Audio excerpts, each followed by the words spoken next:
The class Dinosauria was originally defined by Sir Richard Owen of the Royal Society and Superintendent of the British Museum Natural History Department in 1842, or in other words, the existence of dinosaurs was first speculatively hypothesized by a knighted museum head coincidentally in the mid-19th century during the heyday of evolutionism, before a single dinosaur fossil had ever been found.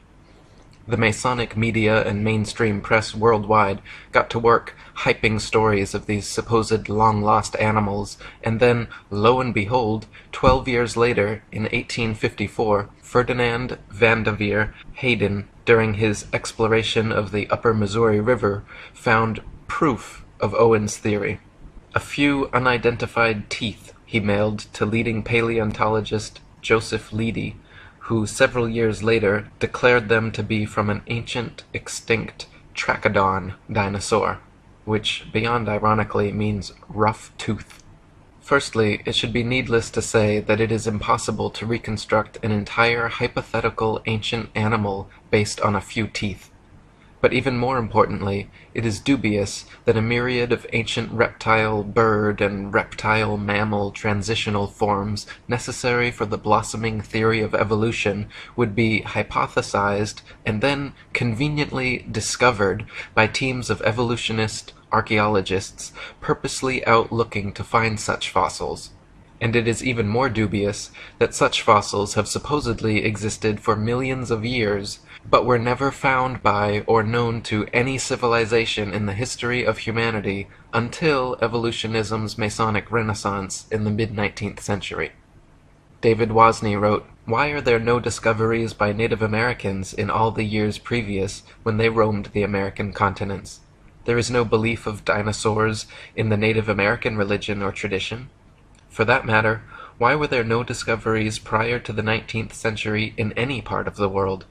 According to the World Book Encyclopedia, before the 1800s, no one ever knew that dinosaurs existed.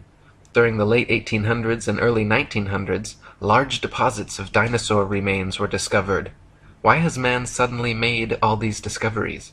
No tribes, cultures, or countries in the world ever discovered a dinosaur bone before the mid-1800s, and then they were suddenly found all over the world in North America, South America, Europe, Asia, Africa, Argentina, Belgium, Mongolia, Tanzania, West Germany, and many other places apparently had large deposits of dinosaur fossils never before seen. All these places were inhabited and well explored for thousands of years before this time. Why had no one ever found a dinosaur fossil before?" According to the book The Dinosaur Project, paleontological journalist Wayne Grady claims the period following this, from around 1870 to 1880, became a period in North America where some of the most underhanded shenanigans in the history of science were conducted. In what was known as the Great Dinosaur Rush, or the Bone Wars, Edward Drinker Cope of the Academy of Natural Sciences and Othniel Marsh of the Peabody Museum of Natural History began a lifelong rivalry and passion for dinosaur hunting. They started out as friends, but became bitter enemies during a legendary feud involving double-crossing, slander, bribery, theft, spying, and destruction of bones by both parties. Marsh is said to have discovered over 500 different ancient species, including 80 dinosaurs, while Cope discovered 56. Out of the 136 dinosaur species supposedly discovered by the two men, however, only 32 are presently considered valid, as the rest have all proven to be falsifications and fabrications. None of them once claimed to find a complete skeleton either, so all their work involved reconstructions. In fact, to this day, no complete skeleton has ever been found, and so all dinosaurs are reconstructions. David Wozni wrote, "Discoveries and excavations seem not to be made by disinterested people such as farmers, ranchers, hikers, outdoor recreationists, building construction industry basement excavators, pipeline trench diggers, and mining industry personnel, but rather by people with a vested interest such as paleontologists, scientists, university professors, and museum organization personnel who were intentionally looking for dinosaur bones or who have studied dinosaurs previously. Finds are often made during special dinosaur bone hunting trips and expeditions by these people to faraway regions already inhabited and explored. This seems highly implausible. More believable is the case of the discovery of the first original Dead Sea Scrolls in 1947, which were unintentionally discovered by a child and which were all published by 1955. In some cases of a discovery of dinosaur bones by a disinterested person, it was suggested to them by some professional in the field to look or dig in a certain area. Also very interesting to note are special areas set aside and designated as dinosaur parks, for which amateur dinosaur hunters are required to first obtain a dinosaur hunting license. Whatever destination these establishment-funded archaeologists and paleontologists set, it seemed they found incredible numbers of fossils in tiny areas. In one of the largest dinosaur excavation sites, called the Ruth Mason Quarry, over 2,000 fossils were allegedly discovered. Casts and original skeletons assembled from these bones are currently on display in over 60 museums worldwide. Florentino Ameghino, head of paleontology at La Plata Museum, is amazingly responsible for 6,000 fossil species supposedly discovered throughout his career, all in Argentina. Dinosaur hunter Earl Douglas sent 350 tons of excavated dinosaur bones to the Carnegie Museum of Natural History throughout his career, all coming from the Dinosaur National Monument in Utah. During an expedition to Patagonia, Dr. Louis Chiappe and Dr. Lowell Dingus supposedly discovered thousands of dinosaur eggs at a site of only a few hundred square yards. Many experts have mentioned how such finds of huge quantities of fossils in one area by just a few highly invested individuals goes against the laws of natural probability and lends credence to the likelihood of forgeries or concentrated planting efforts. David Wozni wrote, "Dinosaur bones sell for a lot of money at auctions. It is a profitable business. There is pressure for academics to publish papers. Museums are in the business of producing displays that are popular and appealing. Movie producers and the media need to produce material to sell to stay in business. The mainstream media loves to hype alleged dinosaur finds.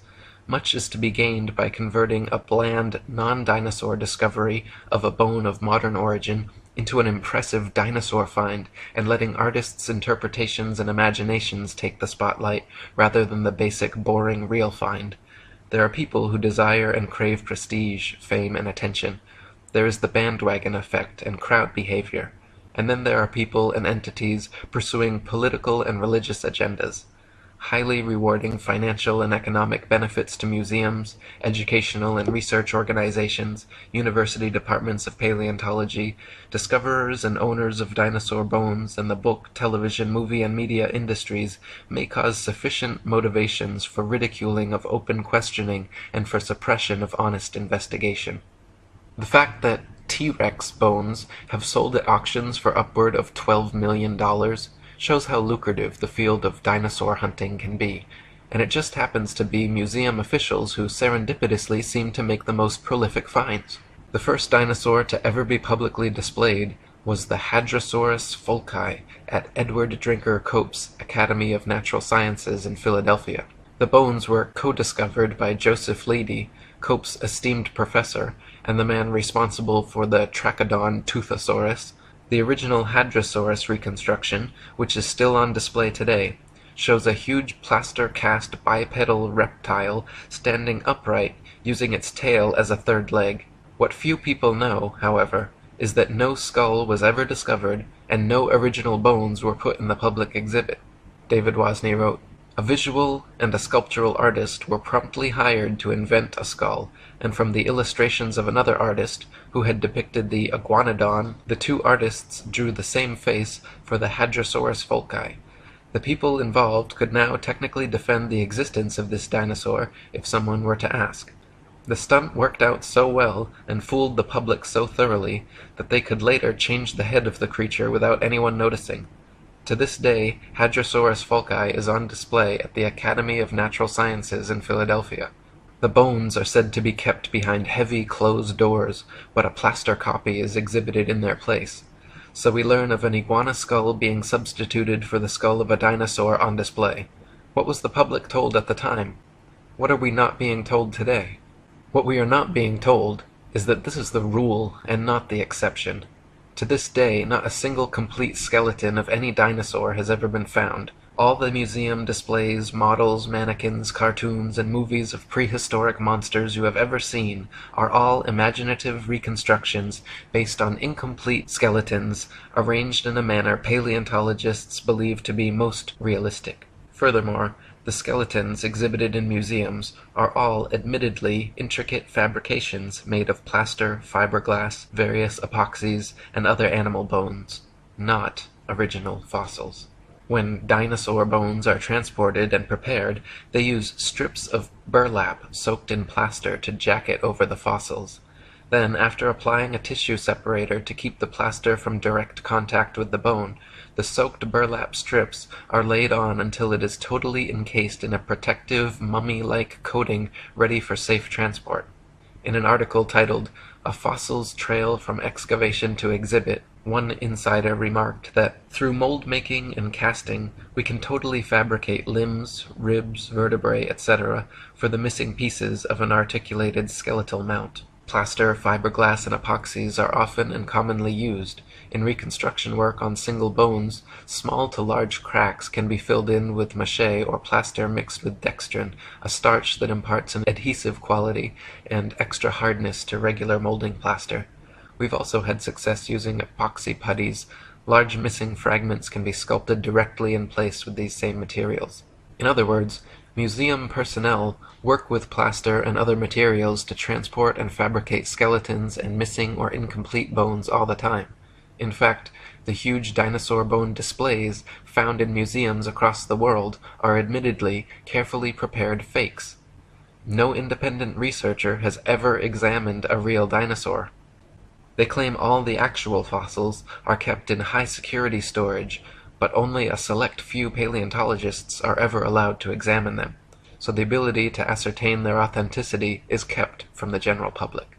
Robin Kofod wrote, "Most people believe that dinosaur skeletons displayed in museums consist of real dinosaur bones. This is not the case. The real bones are incarcerated in thick vaults to which only a select few highly placed researchers hold a key, which means that no independent researcher has ever handled a Tyrannosaurus rex bone. When people unaffiliated with the paleontological establishment attempt to gain access in order to study these dinosaur bones, they are met with refusal upon refusal. Only around 2,100 dinosaur bone sets have been discovered worldwide, and out of these, only 15 incomplete Tyrannosaurus rex bone sets have been found. These dinosaur bone sets have never formed a complete skeleton, but from these incomplete bone sets, paleontologists have constructed a hypothesis about the appearance of the whole skeleton which they have modeled in plastic. If thousands of long necks and large carnivorous reptiles had really roamed the earth, we wouldn't only have found 2,100 dinosaur bone sets, but millions of bones, with ordinary people tripping over them when digging in their vegetable patches." David Wozni wrote, "When children go to a dinosaur museum, are the displays they see displays of science, or displays of art and science fiction? Are we being deceived and brainwashed at an early age into believing a dinosaur myth? Deep, probing questions need to be asked of the entire dinosaur business. There may have been an ongoing effort since the earliest dinosaur discoveries to plant, mix, and match bones of various animals, such as crocodiles, alligators, iguanas, giraffes, elephants, cattle, kangaroos, ostriches, emus, dolphins, whales, rhinoceroses, etc., to construct and create a new man-made concept, prehistoric animal called the dinosaur. Where bones from existing animals are not satisfactory for deception purposes, plaster substitutes may be manufactured and used. Some materials similar or superior to plasticine clay or plaster of Paris would be suitable. Molds may also be employed. What would be the motivation for such a deceptive endeavor? Obvious motivations include trying to prove evolution, trying to disprove or cast doubt on the Bible and the existence of a God, and trying to disprove the young Earth theory. The dinosaur concept implies that if God exists, he tinkered with his idea of dinosaurs for a while, then probably discarded or became tired of this creation, and then went on to create man. The presented dinosaur historical timeline suggests an imperfect God who came up with the idea of man as an afterthought, thus demoting the biblical idea that God created man in his own image. Type dinosaur skulls into a search engine, and you will find a variety of replicas, tailor-made dinosaurs, and museum-quality skeletons. One of the largest and most renowned suppliers of fake dinosaurs is the Zigong Dino Ocean Art Company in Sichuan, China, which provides natural history museums worldwide with ultra-realistic dinosaur skeletons made from real bones. Chicken, frog, dog, cat, horse, and pig's bones are melted down, mixed with glue, resin, and plaster, then used as base material for recasting as dinosaur bones. They are even given intentional fractures and an antiquated, fossilized look to achieve the right effect. Their website boasts over 62% of our output goes to American and European markets, which means we will understand and are familiar with the intricacies and regulation of exporting to these regions. Since we are a partner of dinosaur museums, all products are made under the guidance of experts of the Chinese Academy of Sciences. We have gained a global sales network reaching the USA, Brazil, France, Poland, Russia, Germany, Saudi Arabia, South Korea, Thailand, Indonesia, exhibited in Peru, Argentina, Vancouver, Cincinnati, Chicago, and other places. As Alan Fiducia, University of North Carolina paleontology professor, wrote, "I have heard there is a fake fossil factory in northeast China, in Liaoning province near the deposits where many of these recent alleged feather dinosaurs were found." Or as David Wozni wrote, "The possibility exists that key dinosaur bones on display have been artificially modified through sculpture and carving. Bone sculpture is not an unknown human activity. Many cultures participate in creating man-made objects out of existing bones, totally unrecognizable from the original shape. Is the dinosaur industry a customer of this sort of business? Is it possible that dinosaur skeleton replica are secretly assembled or manufactured in private buildings out of public view, with bones artificially constructed or used from a number of different modern-day animals? Why bother having any authentic original fossils at all if alleged replicas please the public?" Another problem with dinosaurs is their unnatural structural dynamics. Many dinosaur skeletons and reconstructions feature bipedal monsters like the T-Rex with a forward-leaning torso and head far larger and heavier than its counterbalancing tail. Many museum displays cannot even stand up under their own weight. It is highly unlikely that beasts this large and disproportionate could exist at all. The loads acting on their skeletons are so great that calculations indicate the bones of the largest dinosaurs would buckle and crack under their own immense weight.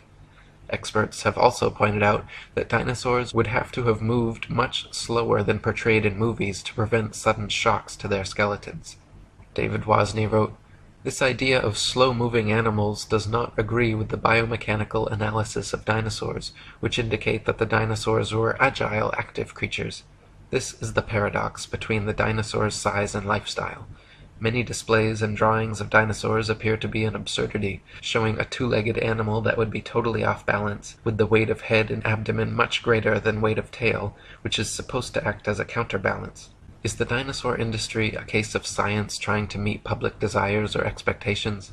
The movie Jurassic Park is an example of showing dinosaurs much larger than any current displays in museums. After the movie came out, it is interesting to note that many articles were written asking, 'Is this possible?' I can recall a report of dinosaur DNA being discovered preserved in amber, which later turned out to be false." Robin Kofod wrote, "Overall, several millions of dollars have been spent promoting the existence of dinosaurs through movies, TV, magazines, and comics. The world of movies and paleontology are like Siamese twins. People's view on the existence of dinosaurs is based not on firm evidence, but on Hollywood-fixated artistic impressions. Documentaries colorfully illustrate each dinosaur's characteristics, like colors, weight, and muscle mass, but Don Lessam, advisor for Jurassic Park, admits that this is pure guesswork. Consider, for instance, the question of how much these dinosaurs weigh. Don Lessam says, 'Scientists don't know how much dinosaurs weighed.' Dinosaurs are presented to the public with colorful artistic reconstructions, drawings, models, mannequins, gigantic skeletons in museums, cartoons and movies showing these beasts in explicit detail, but the fact is, from the assigning and arrangement of bones in each species, to the impossible to discern soft tissue, skin, eyes, noses, color, hairiness, texture, etc., just like the many supposed ape-man species, all dinosaur reconstructions are 100% fictional fabrications created by invested and inventive evolutionists. They purposely present dinosaurs to children in the media to spark and bias their young imaginations toward their machinations. Cartoons like Ice Age and The Land Before Time, movies like Jurassic Park and Dinosaur Island, coloring books, dolls, plastic toys, elementary school textbooks, and huge displays in children's museums certainly have an effect on budding young minds. National Geographic and the Ice Age movies were produced by Mason Rupert Murdoch's News Corp and 20th Century Fox. The Masonic production company Universal Studios created Jurassic Park and The Land Before Time. They are owned by Comcast, whose main shareholders are Masons J.P. Morgan and the Rothschilds. Discovery Channel, which features many dinosaur documentaries, is also financially advised by N.M. Rothschilds and Son Limited. Former paleontology student Michael Forsell claimed on a radio interview with leading paleontologist Jack Horner that he was a total fraud, fabricating evidence and perpetuating the myth of dinosaurs. He continued on saying, "I started my career in the field of paleontology, only to leave my studies once I realized the whole thing was a sham. It's nonsense. Most of the so-called skeletons in museums are actually plaster casts. They even do it openly on documentaries now, preserving the bones my ass. I struggled as a student mainly because I could not tell the difference between a fossilized egg and an ordinary rock, and of course there is no difference. I was treated like a leper when I refused to buy into their propaganda and promptly left the course. Dinosaurs never existed. The whole shebang is a freak show. They just grab a couple of old bones and form them into their latest Frankenstein's monster-like exhibit. We are all being fooled, and it's wrong, but together we can stop it." Many claim that since dinosaur fossils have been radiometrically dated to be tens of millions of years old, that their authenticity is thus proven. The fact is, however, that the methods used to date dinosaur fossils involve not measuring the actual fossils, but the rocks near where they are found. Most fossils are found near the surface of the Earth, and if a modern-day animal were to die in the area, paleontologists would be likely to date them the same age. Dr. Margaret Helder, in her book Completing the Picture, a handbook on museums and interpretive centers dealing with fossils, she writes, "Scientists used to be very impressed with the potential of radiometric for coming up with absolutely reliable ages of some kinds of rocks. They do not feel that way anymore. Having had to deal with numerous calculated dates which are too young or too old compared with what they expected, scientists now admit that the process has many more uncertainties than they ever would have supposed in the early years. The public knows almost nothing about uncertainties in the dating of rocks. The impression that most people have received is that many rocks on Earth are extremely old and that the technology exists to make accurate measurements of the ages. Scientists have become more and more aware, however, that the measurements which the machines make may tell us nothing about the actual age of the rock." One of the main reasons that evolutionists needed the existence of dinosaurs was to answer the complicated problems present in the theory of evolution, including sea-dwelling animals evolving into land-dwellers, reptiles evolving wings, feathers, flying and becoming birds, as well as other reptiles evolving warm blood, live births, breasts, and becoming mammals, through their imaginary multi-million-year timeline and a variety of supposed transitional dinosaur forms. The paleontological establishment has been promoting various sea dinosaur, reptile/birds, and reptile/mammals to bridge these gaps. Many professionals and experts in the field have disputed such findings as often as they have been presented, however. Dr. Storrs Olson, a Smithsonian Institute scientist, wrote, "The idea of feathered dinosaurs and the theropod origin of birds is being actively promulgated by a cadre of zealous scientists acting in concert with certain editors at Nature and National Geographic, who themselves have become outspoken and highly biased proselytizers of the faith. Truth and careful scientific weighing of evidence have been among the first casualties in their program, which is now fast becoming one of the grander scientific hoaxes of our age. No authentic feathers have ever been found with dinosaur fossils, though a few exposed hoaxes certainly attempted to fake it. Dr. Olson called the adding of feathers to their findings hype, wishful thinking, propaganda, nonsense fantasia, and a hoax. In the 1990s, many fossils with feathers were supposedly discovered in China, suspiciously close to the Zhejiang Dino Ocean Art Company, but when examined, Dr. Timothy Rowe found the so-called Confuciusornis was an elaborate hoax. He also found the Archaeoraptor, supposedly discovered in the 90s, was composed of bones from 5 different animals.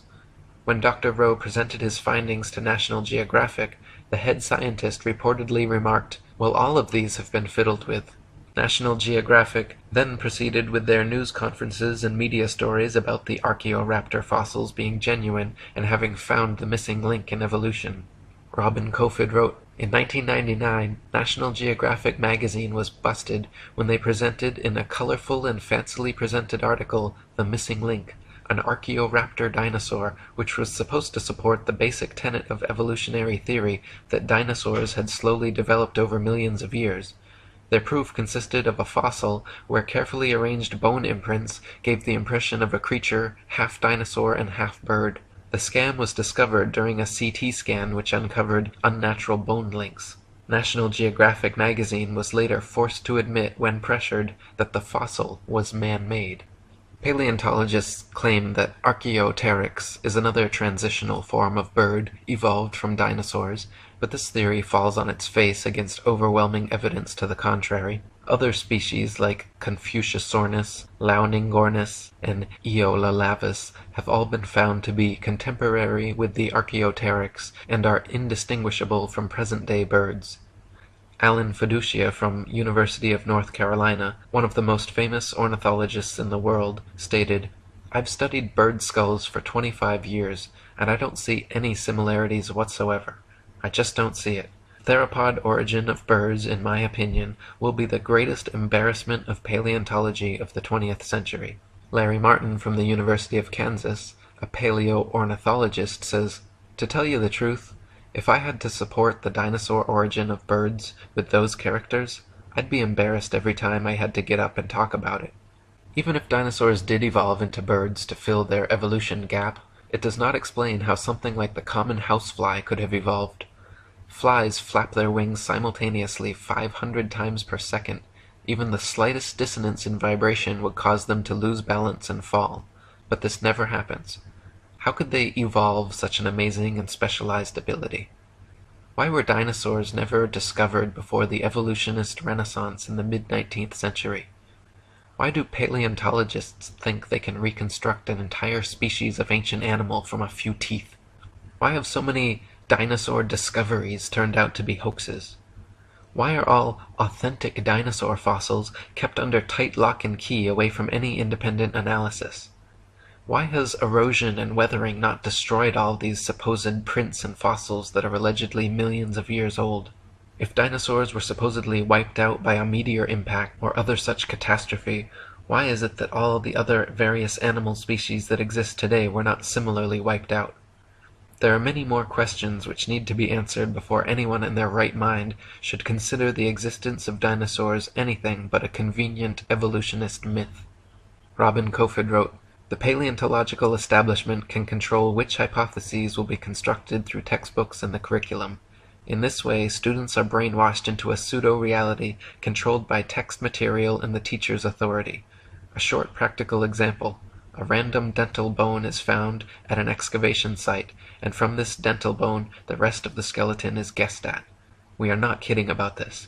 The entire dinosaurian field of the paleontological program is a sham."